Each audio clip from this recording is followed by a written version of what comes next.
নমস্কার, আপনারা দেখছেন কলকাতা টিভি ডিজিটাল। আমি আশিস চট্টোপাধ্যায় একটি অত্যন্ত গুরুত্বপূর্ণ খবর নিয়ে আপনাদের কাছে এসেছি। আমরা জানি যে কল্যাণ বন্দ্যোপাধ্যায়কে লোকসভার থেকে সাসপেন্ড করা হয়েছে। একদিন দুদিনের জন্য নয়, পুরো বাদল অধিবেশনের জন্য তাকে সাসপেন্ড করা হয়েছে। তার বিরুদ্ধে কি অভিযোগ? অভিযোগ ছিল যে তিনি মহিলা সাংসদদের সঙ্গে অভব্য আচরণ করেন এবং তাদেরকে অপমানজনক কথা বলেন। এই ধরনের অভিযোগ স্পিকারের কাছে, লোকসভার অধ্যক্ষর কাছে আগেই জানিয়েছিলেন কাকলি ঘোষ দস্তিদার, মিতালি বাগ, শতাব্দী রায়রা, যারা বর্তমানে তৃণমূল ছেড়ে বিক্ষুব্ধ গোষ্ঠী বা বিদ্রোহী গোষ্ঠীতে গিয়েছেন এবং তারা একটি পার্টি এনসিপিআই, যার নাম কেউ কখনো শোনেনি, সেই পার্টিতে নাকি তারা যোগদান করেছেন। এই অভিযোগ অধ্যক্ষর কাছে ছিল। এর ওপরে আবার গত দু একদিনের মধ্যে কল্যাণ বন্দ্যোপাধ্যায় একই ধরনের আচরণ করেছেন বলে অভিযোগ জমা পড়ার পরে এটা নিয়ে সংসদে নজিরবিহীনভাবে ভোটাভুটি হয় এবং সেই ভোটে সংখ্যাগরিষ্ঠতার বিচারে কল্যাণকে বাদল অধিবেশন থেকে সাসপেন্ড করা হয়। এটা গতকালের দুপুরের ঘটনা, কিন্তু তারপরে প্রায় 24 ঘন্টা কেটে গিয়েছে। তৃণমূল কংগ্রেসের পক্ষ থেকে তেমন কোনো প্রতিক্রিয়া, বিশেষ করে ওই পার্টির সুপ্রিমো মমতা বন্দ্যোপাধ্যায়ের থেকে তেমন কোনো প্রতিক্রিয়া না পাওয়ায় অনেক রকম জল্পনা মাথাচাড়া দিচ্ছিল। যেমন 21শে জুলাইয়ের মঞ্চে মমতা বন্দ্যোপাধ্যায়ের সঙ্গে কল্যাণ বন্দ্যোপাধ্যায় সরাসরি কথা কাটাকাটি, যেটা সবাই দেখেছে এবং ভিডিও ক্যামেরায় ধরা পড়েছে। মমতা বন্দ্যোপাধ্যায় তাকে বক্তৃতা সংক্ষিপ্ত করার কথা বললে তিনি মমতা বন্দ্যোপাধ্যায়কে এমন কতগুলো কথা বলেন যা আগে কল্পনাও করা যেত না।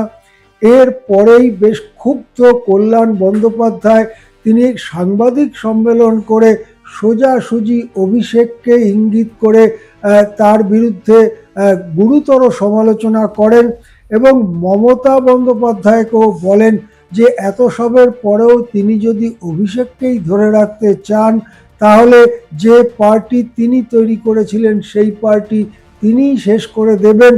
এই রকম গুরুতর কথা কল্যাণ বন্দ্যোপাধ্যায় বলেন। এসবই কি কারণ যে তাকে লোকসভার থেকে সাসপেন্ড করা সত্ত্বেও মমতা বন্দ্যোপাধ্যায় কোনো মুখ খুললেন না বা ওই সিদ্ধান্তের সমালোচনা করা হলো না? এই ধরনের একটা গুরুতর ঘটনা সম্পর্কে নিশ্চুপ রইলেন মমতা বন্দ্যোপাধ্যায়। অবশেষে খানিকটা আনুষ্ঠানিকভাবে, খানিকটা বুড়ি ছোঁয়া যাকে বলে, সেই বুড়ি ছোঁয়ার মতো কুণাল ঘোষকে দিয়ে একটি বিবৃতি দেওয়া হয়েছে, যাতে লোকসভায় কল্যাণ বন্দ্যোপাধ্যায়কে সাসপেন্ড করানোর ব্যাপারটা সমালোচনা করা হয়েছে। আবার কল্যাণ বন্দ্যোপাধ্যায়ও গলায় প্ল্যাকার্ড ঝুলিয়ে, যেখানে লেখা আছে 20 জন বেঈমান আজকে বিজেপির সঙ্গে, সেই রকম প্ল্যাকার্ড ঝুলিয়ে লোকসভার সদনের বাইরে বিক্ষোভ দেখাচ্ছেন। এর মধ্যে দিয়ে 20 জন বেঈমান মানে যে 20 জন লোকসভার সদস্য যারা তৃণমূল কংগ্রেস ছেড়ে ওই নতুন দল এনসিপিআইতে যোগ দিয়েছেন এবং এনডিএতে অন্তর্ভুক্ত হতে চাইছেন, তাদেরকেই ইঙ্গিত করে স্পষ্ট করে লিখেছেন যে 20 জন বেঈমান আজকে বিজেপির সঙ্গে যোগাযোগ করছে। এই কথা বলে কল্যাণও হয়তো তার আগের যে একটা গ্যাপ তৈরি হয়েছিল মমতা বন্দ্যোপাধ্যায়ের সঙ্গে, সেটা মেকআপ করার চেষ্টা করলেন।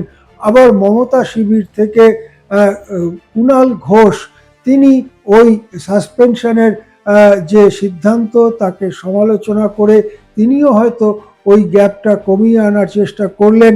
শেষ পর্যন্ত কল্যাণ বন্দ্যোপাধ্যায় এবং মমতা বন্দ্যোপাধ্যায় আগের ছন্দেই, আগের ঘনিষ্ঠতাতে ফিরে যান, নাকি একটা গ্যাপ যে তৈরি হয়েছে এই ফারাক থেকেই যায়, সেদিকে আমাদের নজর থাকবে।